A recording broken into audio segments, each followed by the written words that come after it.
Welcome to Around the Weird. Here's your host, the museum curator of the strange and unusual, Mr. Nothing. Thank you, Mysterious Voice, and welcome back to Around the Weird, a booktube channel where I talk about all the unusual and out of the ordinary literature that I found in my travels.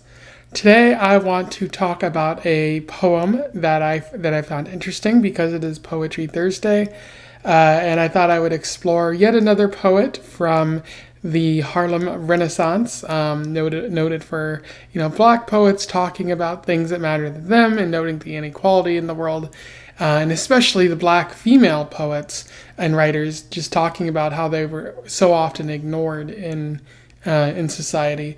And today's poem is all about dust. I am referring to Common Dust by Georgia Douglas Johnson. For those who don't know, Georgia Douglas Johnson was a writer who lived between the late 1800s and the mid 1900s.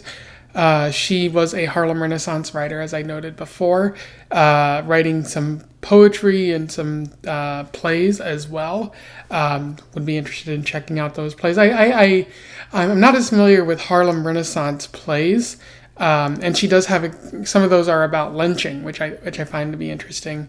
So I really need to read some Harlem Renaissance plays of a sort. And she wrote about lynching, activism, the Black experience, especially for Black women, and isolation and other such themes in her work.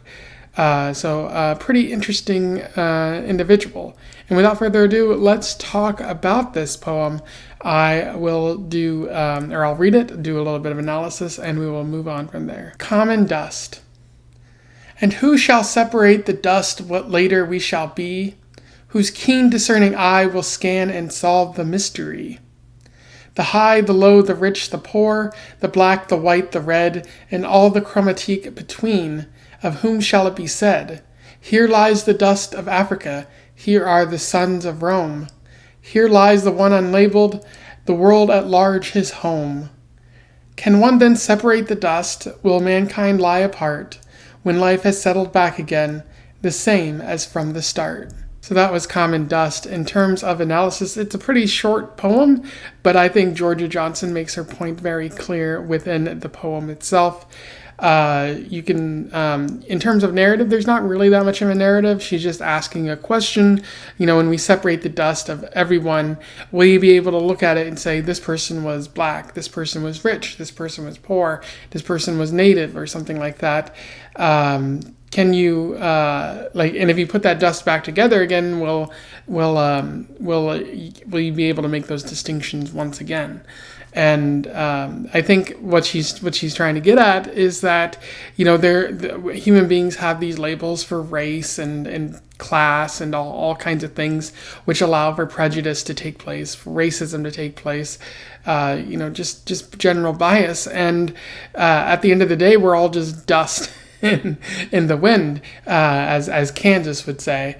But we're all just We originated from dust. Nothing truly makes us special. Nothing truly makes a white person superior to a person of color or something like that.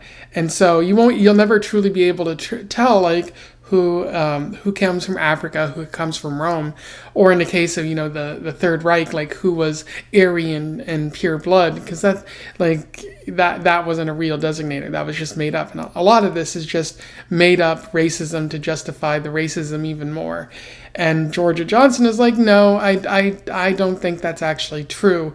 I think that's kind of made up. And each verse of the poem seems to follow an A, B, C, B kind of meter, kind of structure.